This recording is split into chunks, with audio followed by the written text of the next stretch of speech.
অবশ্যই ভুগতে হবে। সঠিক কর্ম সেটা নয় যার পরিণাম সর্বদা সঠিক হয়, বরং সঠিক কর্ম সেটাই যার উদ্দেশ্য কখনো ভুল নয়।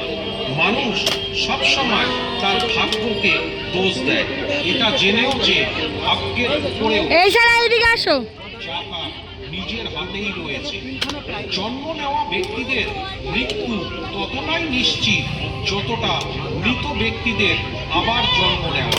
তাই যা অপরিহার্য তার উপর শোক করো না। মানুষ তার হৃদয় দিয়ে যা দান করতে পারে হাত দিয়ে তা পারবে না, আর চুপ থেকে সে যা বলতে পারে তা আর খেলবে দিয়ে বলতে পারবে না। যে জিনিস আমাদের 12টা 30 টাকা করে দাও, 12টা 30 টাকা করে দাও।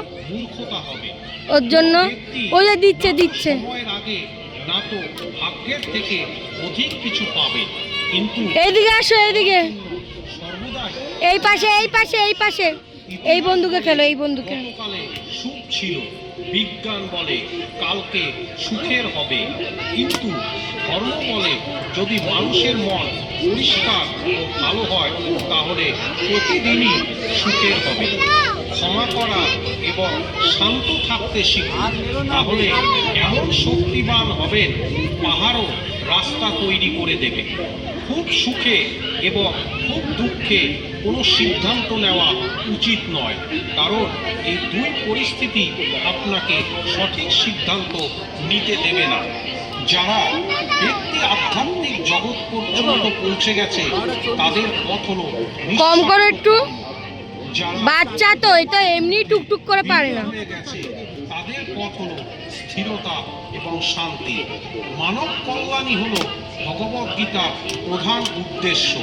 এই জন্য মানুষদের নিজের কর্তব্য পালন করার সময় মানব কল্যাণকে প্রথমে রাখা উচিত।